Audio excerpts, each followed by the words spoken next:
আসসালামু আলাইকুম ওরহমতুল্লাহ বারাকাত। হ্যালো ভিউয়ার্স, প্রতিবারের মতো আপনাদের সামনে আমি উপস্থিত হয়ে গেলাম আপনাদের সকলের পছন্দের ভিডিও নিয়ে। তো আজকের ভিডিওটি কি সম্পর্কে হতে যাচ্ছে তা হয়তো আপনারা সকলেই থাম্বনেল দেখে বুঝে গেছেন। আজকের ভিডিওটি সকলের জন্যই ইম্পর্টেন্ট। যাদের ফেসবুক পেজ আছে, যারা ফেসবুকে ভিডিও আপলোড করে থাকেন, তাদের জন্য খুবই জরুরি। কেননা যারা ফেসবুক পেজ ইউজ করে, ব্যবহার করে, কন্টেন্ট ক্রিয়েটর যারা ফেসবুক পেজে ভিডিও আপলোড করেন, আগে ক্রিয়েটর স্টুডিও দিয়ে সেই ভিডিওর থাম্বনেল যুক্ত করা হতো, কিন্তু বর্তমান সময়ে ক্রিয়েটর স্টুডিও কোনো কাজ করছে না, এটি বন্ধ হয়ে গেছে। তো কিভাবে ফেসবুক পেজ ভিডিওতে আপনি থাম্বনেল ব্যবহার করবেন সেই টিপসটি আজকে আমরা শিখবো। তো বন্ধুরা, যারা আমার ভিডিওটি নতুন দেখছেন অবশ্যই চ্যানেলটি সাবস্ক্রাইব করে রাখবেন এবং পাশে থাকা বেল আইকনটি ক্লিক করে দেবেন, যাতে করে সবার আগে এরকম টিপস অ্যান্ড ট্রিক্স ভিডিও নোটিফিকেশনগুলো আপনার ফোনের মেসেজ অপশনে, নোটিফিকেশন অপশনে হাজির হতে পারে। তো বন্ধুরা, চলুন কথা না বাড়িয়ে শুরু করা যাক। এর জন্য আপনার ফোনটি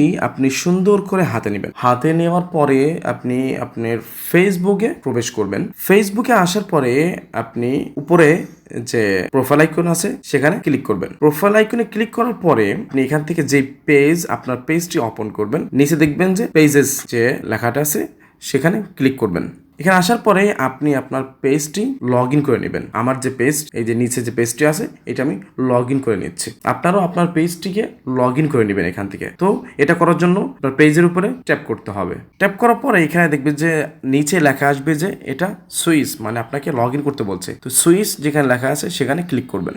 পেজটি লগ ইন হওয়ার পরে আপনি যখন আপনার ভিডিওগুলো আপলোড করবেন, তখন আপনার পেজের উপরে দেখবেন এই যে প্লাস যে আইকনটি আছে, এই আইকনটি আপনি দেখতে পাবেন। যারা পাবেন না তারা দিশাহারা হবেন না, জরুরি আপনি আপনার ফেসবুকটি আপনি আপডেট করে নেবেন। যদি আপডেট করে নেন তাহলে এই প্লাস অপশনটি আপনি পাবেন। তো এই প্লাস অপশনে ক্লিক করবেন। প্লাস অপশনে ক্লিক করার পরে এখানে নিচে দেখবেন যে আপলোড ভিডিও, এই আপলোড ভিডিওতে আপনি ক্লিক করবেন। এখানে ক্লিক করার পর আপনাকে আপনার গ্যালারিতে নিয়ে যাওয়া হবে। আপনি যেই বিষয় ভিডিওটি এখানে ছাড়তে চাচ্ছেন সেই ভিডিওটি আপনার পছন্দের ভিডিওটি এখান থেকে সিলেক্ট করে নেবেন। আমি সিলেক্ট করে নিচ্ছি। নেওয়ার পরে নিচে যে নেক্সট বাটন আছে এখানে ক্লিক করবেন।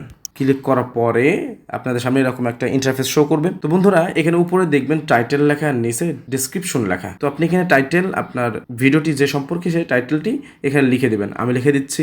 তো আমি এখানে লিখে দিয়েছি। আমি এটাকে আবার কপি করব। কপি করে নিচের ডেসক্রিপশনে আমি এখানে এটি আবার দিয়ে দেবো। কপি করলাম, নিচের ডেসক্রিপশন বক্সে আসলাম, এখানে পেস্ট করে দেবো। হয়ে গেল। এটা করা হয়ে গেলে বামে দেখতে পাবেন যে আপনার বামে যে ভিডিওটা আছে সেখানে ক্লিক করবেন। এখানে ক্লিক করে আপনি আপনার সেই থাম্বনেলটি যুক্ত করতে পারবেন। এখানে ক্লিক করবেন। ক্লিক করলে এরকম ইন্টারফেস আপনাদের সামনে শো করবে। তো আপনাকে কি করতে হবে, অবশ্যই নিচে দেখবেন প্লাস যে অ্যাড ফ্রম গ্যালারি, এখানে ক্লিক করবেন। ক্লিক করার পর আপনাকে আপনার ফাইলে নিয়ে যাওয়া হবে। ফাইল থেকে আপনি আপনার সেই থাম্বনেলটি চয়েস করবেন। আমি এখান থেকে নিয়ে নিচ্ছি। নেওয়ার পরে এখানে সেট করা হয়ে গেল। এবার আপনাদের যে কাজটি করতে হবে, অবশ্যই উপরে দেখবেন যে সেভ নামে যে অপশনটি আছে এখানে ট্যাপ করে দিবেন। এখানে ট্যাপ করলে আপনার এটা কি এই ভিডিওটির উপরেই থাম্বনেল যুক্ত হয়ে যাবে। তো আমি করতেছি না, কারণ আমি করছি না, এটা আপনাদেরকে দেখানোর জন্য আমি এ পর্যন্ত করলাম। তো বন্ধুরা, আজকে ভিডিওটি আপনাদের কাছে কেমন লেগেছে তা অবশ্যই আপনার মন্তব্যটি কমেন্ট সেকশনে জানাবেন এবং লাইকস করবেন, বন্ধুদের মাঝে বেশি বেশি শেয়ার করবেন। তো ভালো থাকবেন, সুস্থ থাকবেন। আজকে এই পর্যন্তই, বিদায় নিছি। আল্লাহ হাফেজ।